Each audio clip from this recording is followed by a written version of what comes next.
and welcome here to TalkFCB, and welcome back to the channel here today, guys, where we do have plenty to discuss from the weekend's action in La Liga, where Barca did return to the top of the league. That was quick. That was very, very speedy indeed to reclaim our place at the summit. So we're going to be talking all about that, but we've also got a lot of questions in today's video. I'm going to be answering your questions here. Plenty of debate to be had regarding the season ahead of us now, the business end of the season. What should our expectations be? And especially looking at the Champions League, what realistically can we do in this campaign? We're also going to be talking today about Joao Cancelo. He was very impressive, I thought, against Levante. And there's also plenty more rumours coming up too. We've got to talk today a little bit about Victor Osimhen. He is a name that is on many people's minds right now. So it's coming up for you. Get yourselves ready. And let's do this. Because indeed, guys, Barca did get the job done on Sunday at home against Levante. And I think what was needed, it was a much, much needed, comfortable win from us there. I thought we started the game well. Really important, of course, to get those goals again in the first half of the game. And from then on in, it never really looked in doubt. And like I say, I think that was important for the team just to settle things down a bit. You know, we've had a few disappointing results. We've had a few sketchy performances. So I thought it was really good with the pressure on as well. You know, we had to win to go back top, and that's exactly what we did there. Nice again to see Marc Bernal on the score sheet for Barcelona. I've got to say, he's looking pretty handy in front of goal, isn't he there? And he's a great profile, isn't he? You know, he's very, very tall, he's strong on the ball, he can protect it really well, and he's put in some really good finishes as well recently, so good to see him there playing with some confidence now, gaining more momentum in this team. And I think Barca overall just did everything that they needed to do. Like I say, against Levante at home, you can't really do massive things. You know, this is not going to convince everybody now that, oh, Barca are back on the right track, but we did what was necessary. It was an important step in the title race, because obviously the day before, Real Madrid massively slipped up. It was a really shock defeat, it was, against Osasuna. I think Raul Asensio, he is still sliding into this week. We should actually probably go and check if he's come to a halt yet, but yeah, Real Madrid, they were in real trouble, conceding at the end. The other incredible thing about this game was that they conceded a penalty. A penalty was given against Real Madrid, and yeah, they lost. So we are back on top, very, very speedy to reclaim our place, like I say. That was exactly what we needed to do. But if we do indeed then, guys, to start with the questions coming in right here, and I want to start with this one because, yeah, it's not a great one, to be honest with you. Why don't you close this channel and make a new one? The channel currently feels a bit dead. We're not feeling the excitement from you, how it was earlier. You need to change, you know. And okay, you know, I take on board all criticism there, all feedback. It's all important. But what I would just say right now, I know the videos haven't been as consistent as they usually would be. I've been doing this a very, very long time. You know, the channel has been around for over 10 years now, comfortably over 10 years. We've all been here doing this, and it's been incredible. But a lot of you may not know this, or a lot of you may, I don't know. But obviously when I started YouTube, I was balancing my time there with another job. Then as time went on, I was able to allocate more and more time to YouTube, and that was fantastic. Unfortunately, now we've reached the point whereby I'm having to scale it back a little bit. You know, I'm having to dedicate my time to other things, to other jobs, other work to do. So unfortunately here right now on YouTube, you know, the days are a little bit more packed. I'm not able to be here all of the time. I hope to one day get back to where I was. You know, admittedly, yeah, the channel maybe it's not what it was right now, and I'm working hard to try and put that right and, you know, give you guys all the best content here to be watching. And right now also, guys, on match days, I do have a Patreon. I'm really looking at that right now to try and sort of connect with you guys on the match day, because I'm not on social media as much as I once was. I don't really like social media right now, to be perfectly honest with you. So right now I've set up there the Patreon. I'm hoping to get more and more people in the chat there. It's a members only chat. Everybody hopefully can be involved there on match days, before, after, during games, and that's if I can't be here with you. And regarding Patreon, guys, just want to say a big shout out there to Jonathan. He's one of the new members. I really appreciate that. And like I say, I'm working hard to be back here as often as I possibly can, but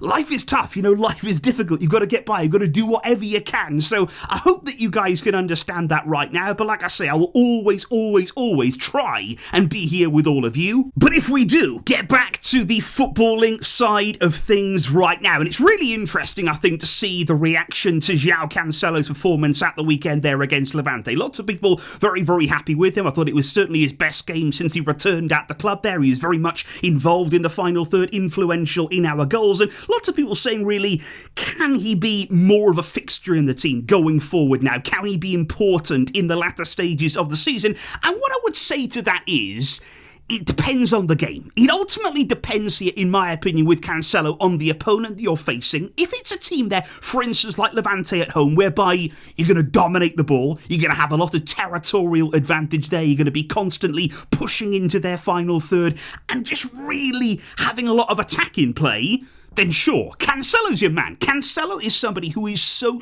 effective on either side. He's brilliant on the right, he's brilliant on the left going forward. He really can help to make things happen. Where I would struggle with Cancelo is if you've got to do a lot of defending. Now, admittedly, in a Hansi Flick system, you're not always defending anyway, even against the best teams, but I do think when there's bigger challenges here, I'm talking about Champions League games, I'm talking about teams here who have more of a threat in behind you in the wider areas, then Cancelo would start to struggle a little bit more. So I think he can be useful, we can use him, we can try and get the best out of him, and also, mainly what I hope that he can do is push Alejandro Balde. You know, that's something, in my opinion, right now, that we need to see there. I think Balde is a great player. I think he's got huge potential, but I think he needs pushing right now. I think he needs somebody there over his shoulder just saying, look, I'm here as well. You know, I can play. I could be involved in this team. You're not a guaranteed starter. You just can't put in average performances and expect to stay in a Barcelona team. I want Balde to be pushed, and the same could easily be said there for Koundé as well right now. We need good competition. That's why Cancelo's performance at the weekend,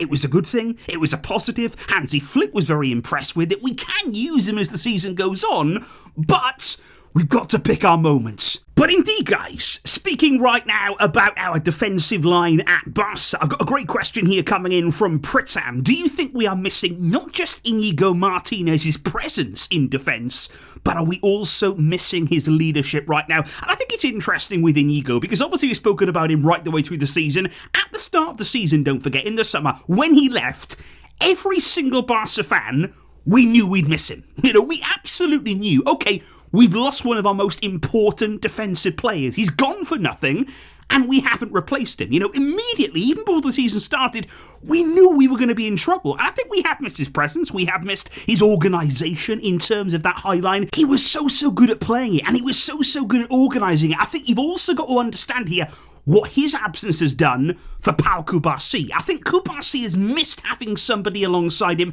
as such a young defender that he is, with that experience, with that know-how, and with that understanding of, okay, this is how we play. In my opinion, Íñigo was the organiser for Hansi Flick on the field. He was carrying out the orders absolutely perfectly. And what we've also lacked as well, you know, without him, you can't forget this either, distribution from the back. That's something that hasn't really been mentioned as much as the defensive work that he did, but he was so good there at stepping out of that back line, moving into midfield, playing phenomenal cross-field passes as well. Yamal has lacked that. Rafinha in behind as well. He was picked out by Íñigo Martínez, so I think we lost so much in the summer. We haven't replaced that, and that is, it has been all season long, a problem for Barca and Flick. Which I think brings us perfectly on then to another fantastic question here. This one coming in from Aaron. What is the biggest issue here? Is it Hansi Flick's lack of willingness to evolve his tactics and adapt there? Or is it the lack of backing from the board? Now, in my opinion, in modern football, if you are not backed, you fail. You know, you will fall down and down and down the pecking order. That is the reality, because I think we all like to believe, okay, you know, you can't buy success, you can't buy your way into football and sort of make things happen with money. The reality is, in the modern game, if you are not backed, if you do not put money into your team, if you do not invest, you will fall behind. And in my opinion, when you compare Hansi Flick, what he's had to work with in terms here of the budgets at Barcelona, compare that to other top clubs in the world of football, it is night and day. We have spent nowhere near enough. And of course, it's not all about money. You know, just because you spend, it doesn't guarantee you success. But I look at Hansi Flick's system, I look at the way that he wants to play. You need specialists for that kind of system, for those kinds of tactics there. And I just think, okay, when Flick first arrived, you could understand there. Okay, he's got to deal with what he's got. He came in and he said, look, I'm going to work with the players that I have. I'm going to get the best out of them. But I just think then, after last season, when you saw what he could do with that team, he did get the best out of them. He did raise the level of nearly every single player. I think then he had credit in the bank. Then you say, okay, he has earned a summer of trust from us. He has earned some serious backing to then follow up that season. And that's where I think things went wrong for us. We did not back him in the summer. That was the moment there to build upon what he started, build upon that Champions League run, evolve the team, evolve the tactics too.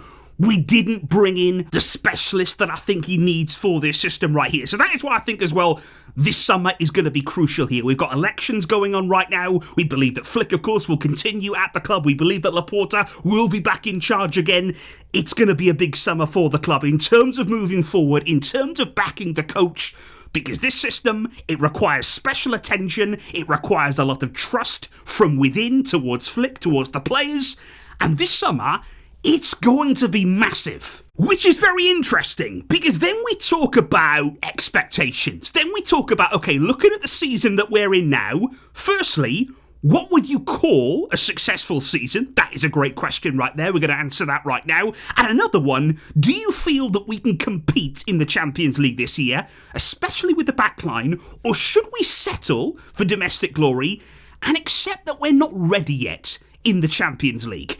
And okay, first of all, what we have to say is, we're Barca. The line that you will always hear from the club is, we're always going to try and win. We've always got that mentality that, okay, we're going to target every competition that we're in, every trophy, we're going to try and get it. We're not going to throw the towel in because, as I've always said with the Champions League, you never know. With the way the draw works out, with the way that some teams can get knocked out early, you just don't know what's going to happen. It's a knockout competition. You don't always have to be the very, very best team to win it. You've got to pick your moments. You've got to arrive in the big moments, and you can go all of the way.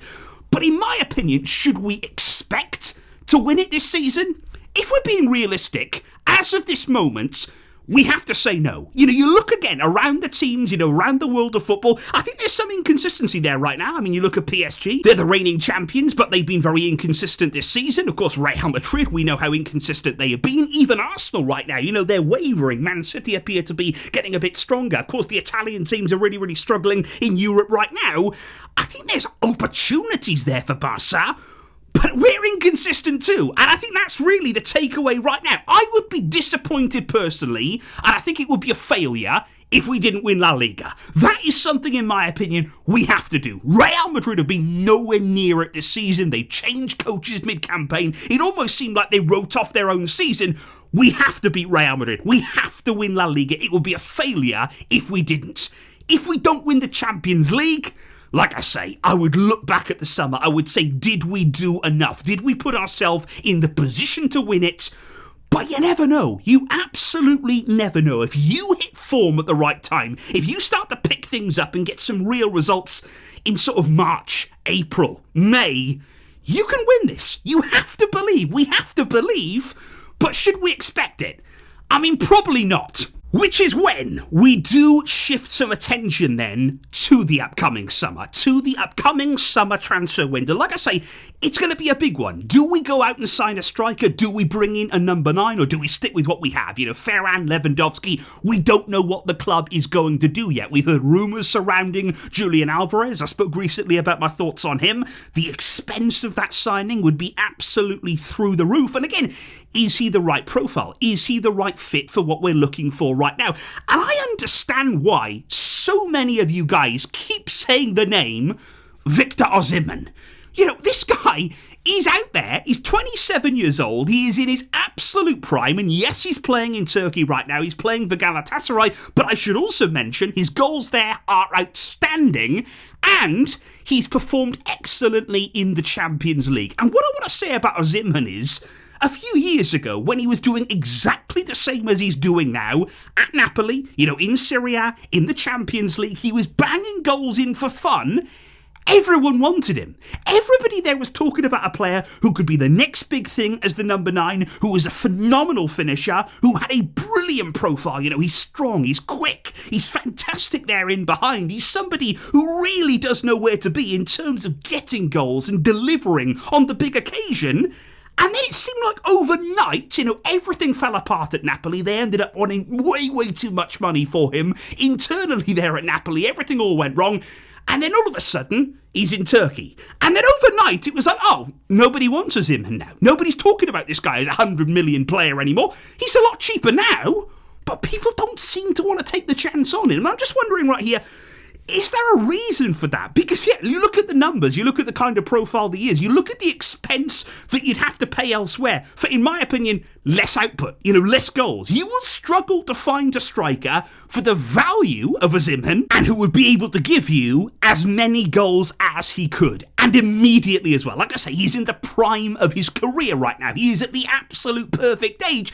And in terms of profiles here, we've heard Garassi linked to the club. We've heard Vlahovic linked to the club. This is the kind of profile that we're looking for. In a Hansi Flick system, you need a 9. You need a poacher. You need somebody there who's going to get you a consistent amount of goals, be on the end of chances, make the right movements there, be very good aerially as well. And again, Osimhen ticks a lot of those boxes there, and I would much rather, to be honest, maybe look at him, maybe look to take a gamble on him, rather than paying a lot more money for people who, like I say, I don't think they provide the same number of goals, guys. So let me know in the comments down below about Osimhen. A lot of people keep talking about him, a lot of people keep mentioning him here, but there doesn't seem to be too much substance right now. There doesn't seem to be too many clubs out there looking at him. Can anybody explain why? Can anybody talk more about what is not happening there? So please do let me know, guys, all of your thoughts in the comments down below. Great to be here with you. Like I say, I want to be here more and more. I'm really going to try and do that as best as I possibly can. Thank you indeed to all of the Patreons. Thank you to the people who support the channel. It really does mean a lot. And I will see all of you guys soon. But until next time, as always, Vesca, El Barça.